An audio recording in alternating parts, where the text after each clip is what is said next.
All right, hey everyone, and welcome back to Be a Warrior podcast. I'm so grateful that you are here today. So this last week, our family went on our annual trip to Park City for some skiing, and I was really excited. I have to just give some kudos really quick because our new friend here at Ski Pro, Gil, set me up with new boot and a new ski, all tuned up and fitted for me. And I was really excited. I haven't had new skis in over 20 years. So even the skis I was using were the ones I used as a two-leg skier. And now I only use one ski and outriggers. So they're kind of like ski poles with little tiny skis on them to maneuver.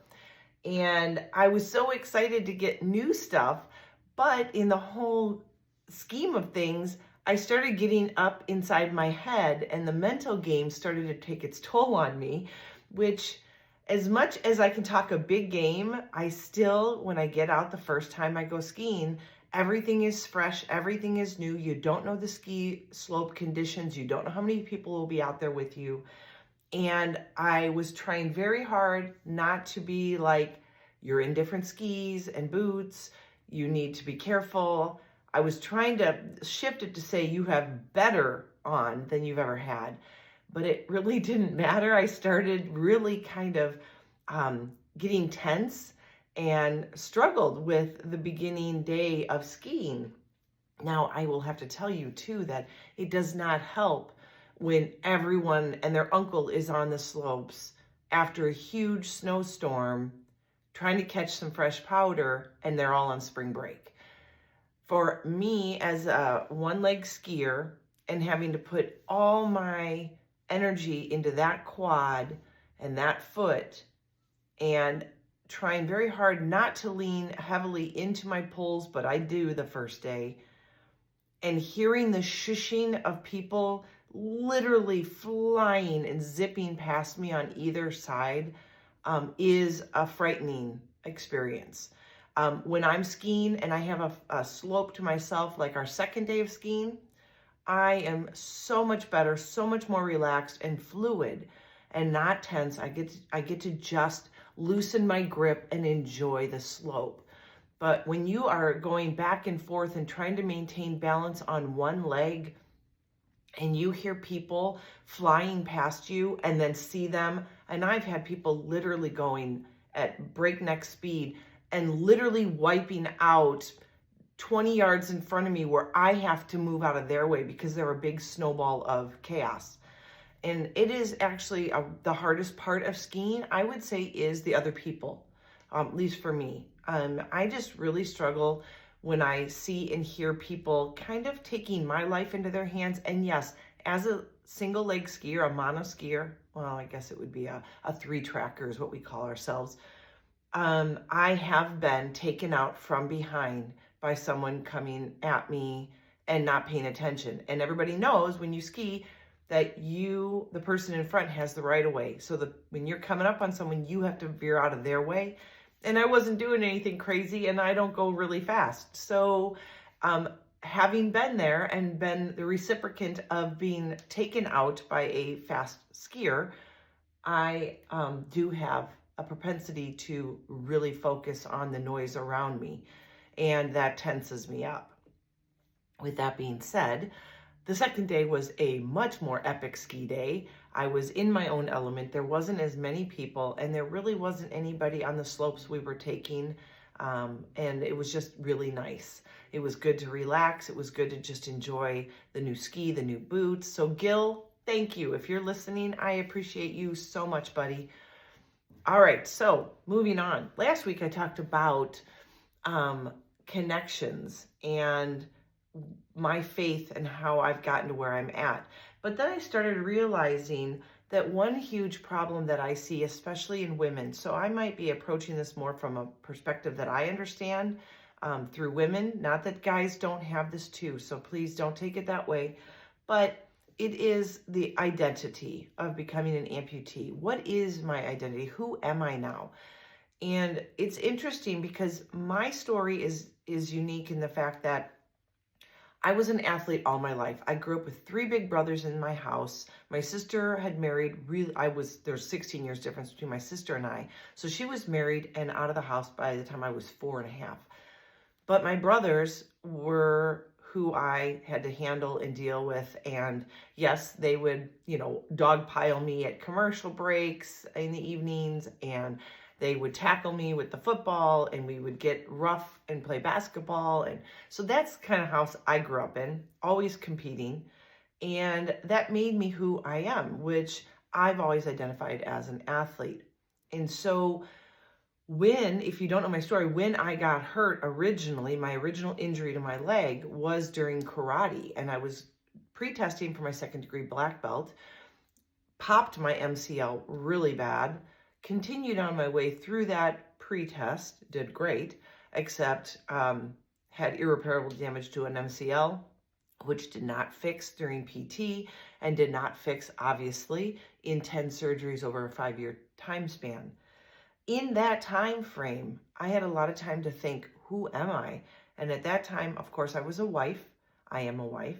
I was a homeschool mom. So not only had I taught middle school when I was a teacher in before kid phase, when we had kids, they only did a couple of years of school before we pulled them, and I homeschooled them. And I homeschooled them through all of my injuries, all of my surgeries, and through my amputation. And so my identity started to become wrapped up in an injured, middle-aged housewife, homeschool mom.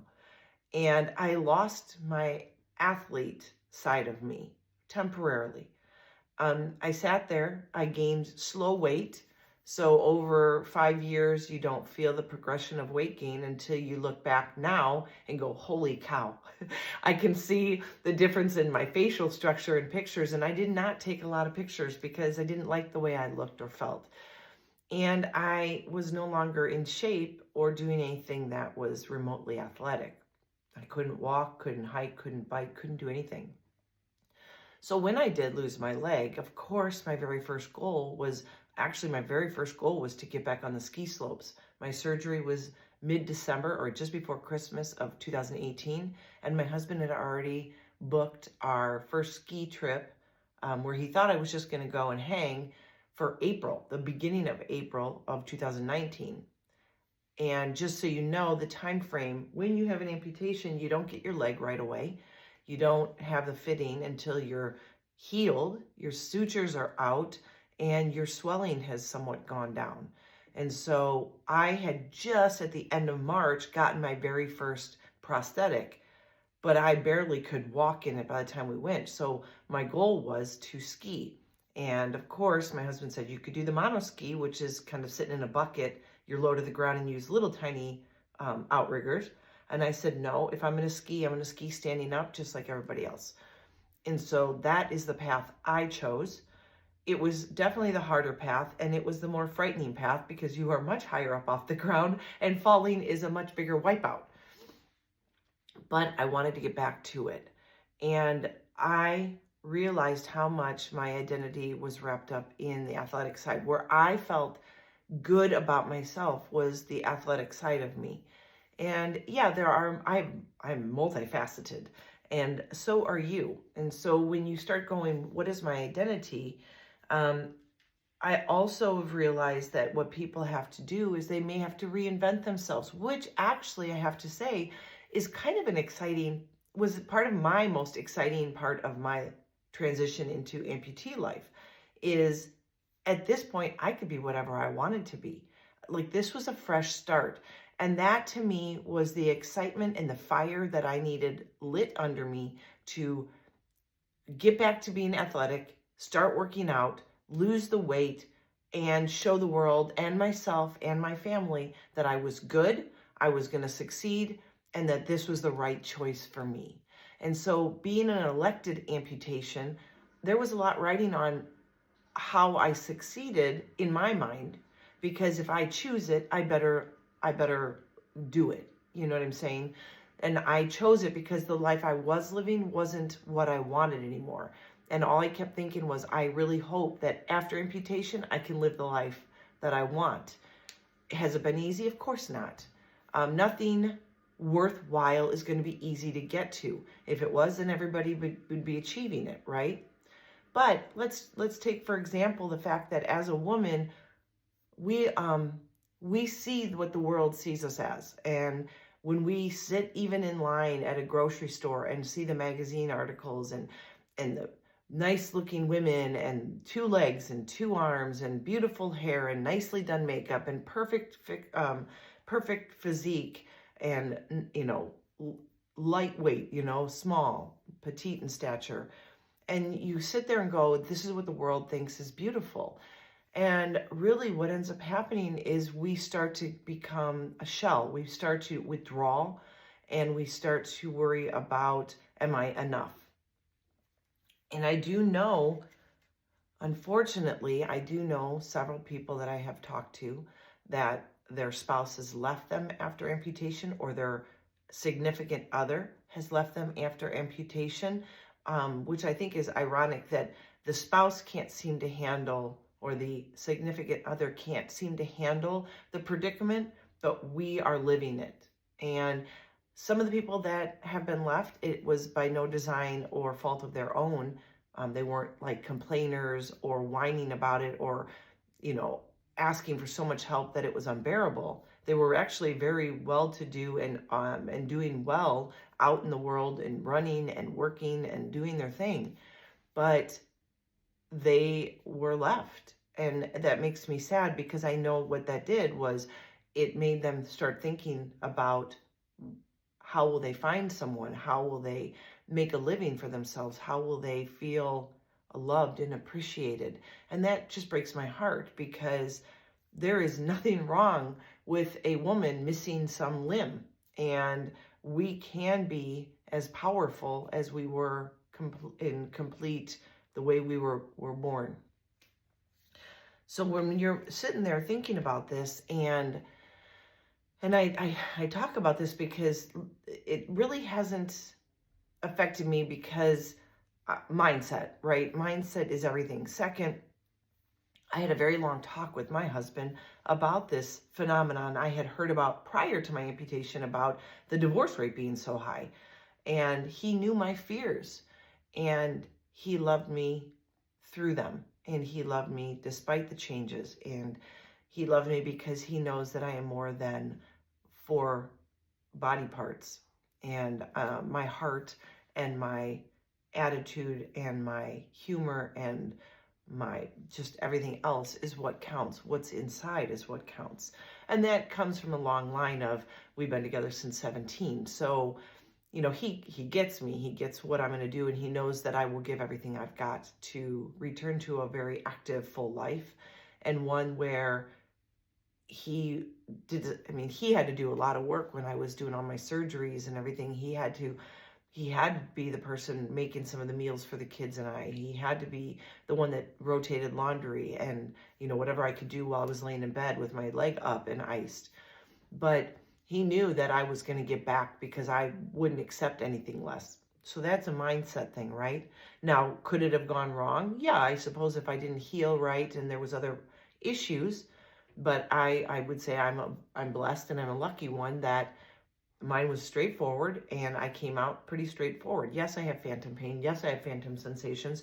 Yes, there are days where I cannot wear my leg without a lot of pain, but I refuse to take it off, and I will deal with the pain, because taking it off is defeat, and I won't accept defeat. Again, mindset. But the other aspect too is what women have a hard time doing, that I have talked to some that have said, how do you go out in public with your legs showing like that? Meaning the prosthetic. And all I can say is, I take it as, I have been through so much in those years where I was injured and doing nothing productive with my life or for my family. I am proud of what I have overcome. I am proud. This is a scar I will show. And if you've seen my leg, you will see I take a ton of time and care into creating my design for my prosthetic limb. As people say, my tattoos that I can change whenever my socket changes. But I take pride in it. And what I what I do is I go out and it is visible. I don't mind wearing shorts. When I wear leggings, I cut them off on the other side because it is easier to get them off and on with my foot gets stuck in them if I don't. But I take pride in that. And yes, people do look, but I don't take it as they're looking because they think I look funny or I'm a freak or I'm disgusting or anything scary. I see them looking because they're curious. People are curious about how does someone get through that? How does someone they're going on with their life like there's nothing wrong? And yes, I know each one of us has a different path and a different road. And I know some of you struggle because of other underlying diseases you might have. Some of you might have battled cancer. Some of you might have diabetes. And I know there's a huge stigma for diabetics and losing their limbs. And you know, that is something that you're going to have to come mentally to grips with if that is you. But not to be ashamed of your body and what it looks like. As I stated in my last podcast, my whole world is based on the faith of my Christian viewpoint. And I know that God had set me up for something greater, something bigger. And it was interesting because Coach Dar, I'm going to give you a shout out. I just saw your post today that said, the greater the challenge, the more it's setting you up for greater success or a greater purpose. So if you are someone who's really, really struggling right now, maybe that is something that is going on in you because you have a greater purpose to serve in this life. Like, I could not speak to you about what I speak to you about on this podcast if I hadn't gone through it. Would you have listened to someone who wasn't an amputee talking about how to get through phantom pains and just deal with it and mindset? No.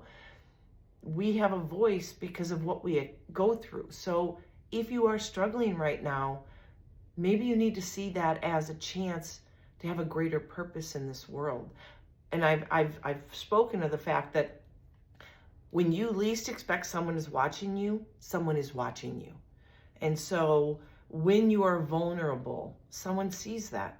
When you are authentic, they see it. When you struggle, they see it. When you succeed, they see it. And you don't know who they are until they decide to either speak to you, reach out to you, smile back at you, whatever it is.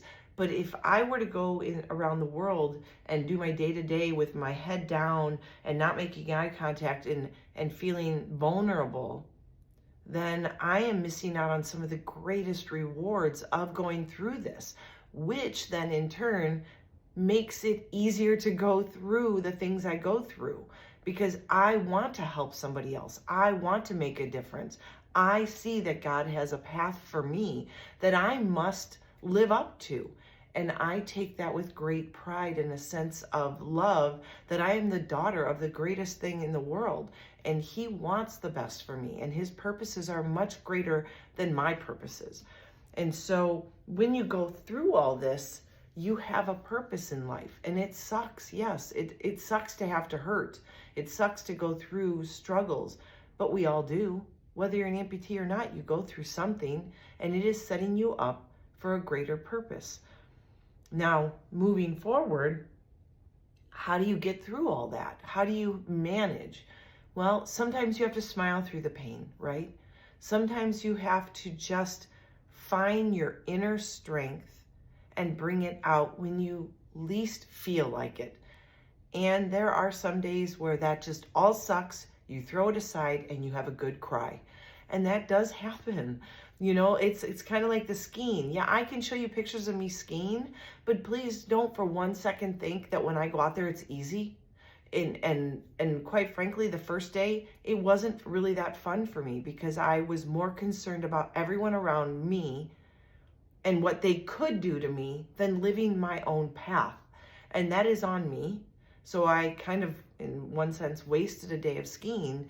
And man, was I sore that day too, because the more you hold on to that and the tenser you are, the harder your muscles work. And that night, taking off the boot and getting, oh my gosh, my calf muscle for some weird reason was hurting for the first time ever. I mean, I was tense beyond belief.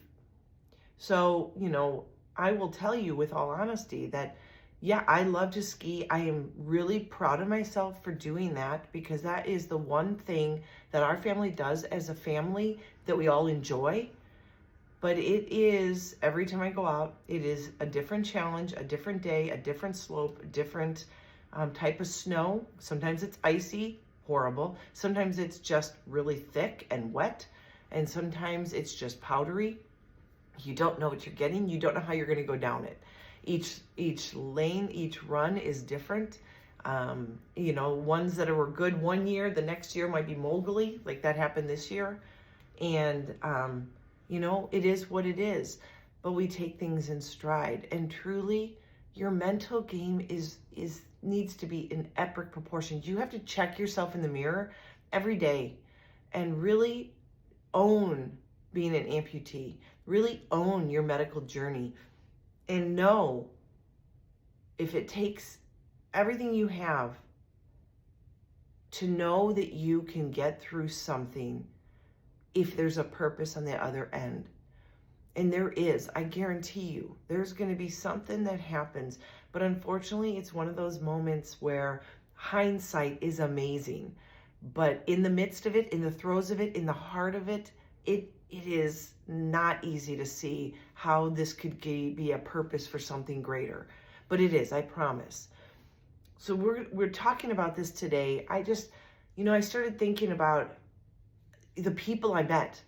I talk about connections last week and the purpose of those connections. There are so many people I met on the slopes and afterwards, me walking around with my crutches and a ski boot on, and people are like, oh my God, did you just ski with one leg? Because there's not a lot of us out there on a daily basis. Yes, there are ski schools and adaptive programs. Breckenridge has a great one. Park Cities is awesome. Both of those are schools that I did my first 2 years of lessons at. But there's not a ton.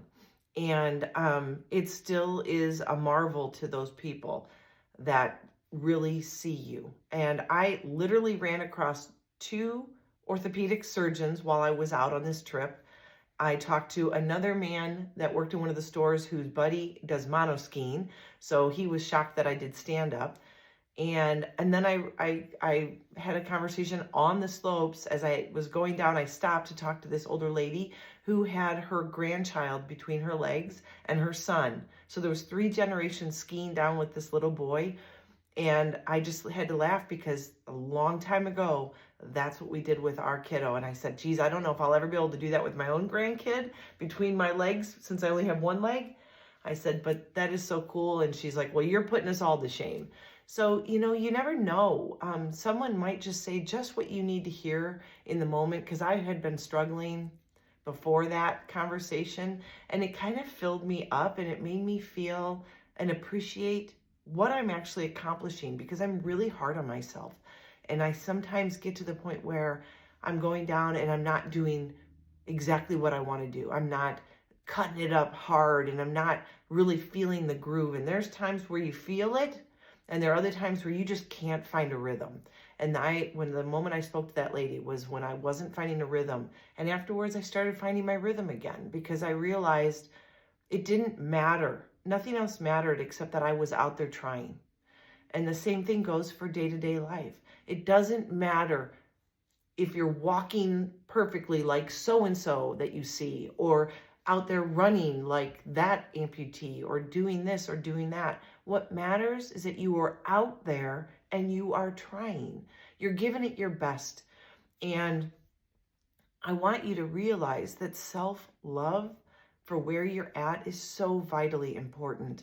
And I am literally saying that to myself, because I too doubt myself. I too find that maybe this isn't exactly where I thought I'd be, or to this day sucks. I don't have a good walk. Something is hurting.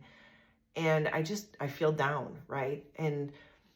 Or sometimes I wonder if, how do I look? Like, is this really the best it's going to get?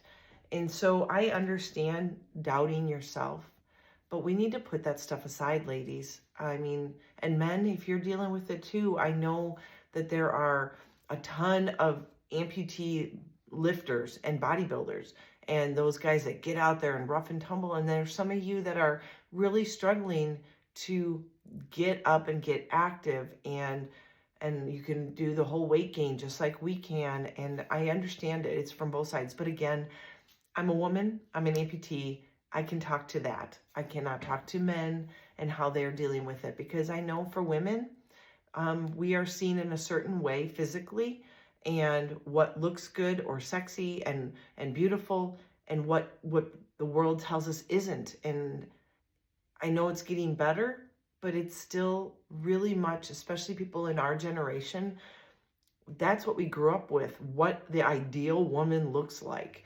And the ideal woman never was an amputee. She wasn't. She had 2 beautiful legs and a perfect tan and a beautiful smile and, the perfect 10 body fit. And I just want you to know that that isn't today. You are beautiful where you're at and how you look. And you are complete the moment you tell yourself you are complete. And it comes from the heart. It comes from within you. But I will guarantee you that you were made exactly the way you were meant to be made. And the path you are on is exactly where you're meant to be. And if you are struggling right now, you are being set up for some greatness, and where you're going to be showing somebody how to maneuver something hard, and you're going to be an inspiration for those people that are struggling. But you just need to chin up, heart in the right place. And it's a heart posture. It's where we need to be, where we need to see ourselves. And it's something we have to constantly keep reiterating to ourselves, that we are enough. We are perfect the way we are, and we were made to go through this journey.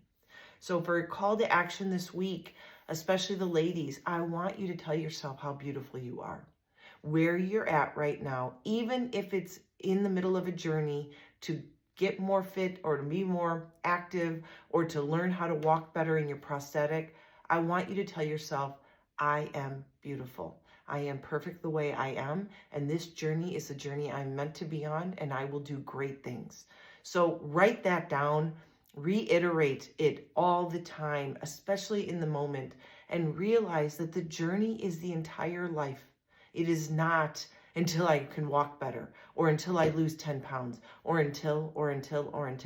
There isn't. The journey is constant, and you're going to fluctuate up and you're going to fluctuate down with the way you feel about yourself, the way your clothes fit, the way you walk, the way you talk, the way you act, and we all go through the ups and downs. So write those things down. Let them become mantras each day. Remind yourself that you are special. You are a warrior.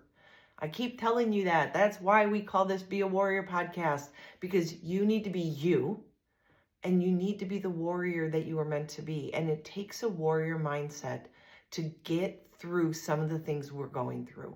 So get out there, get active, do what you need to do, whether it's getting out and getting active this much because you're doing nothing, or you need to become more active because you're kind of sitting back and ashamed or worried or conscientious about what's happening with your body.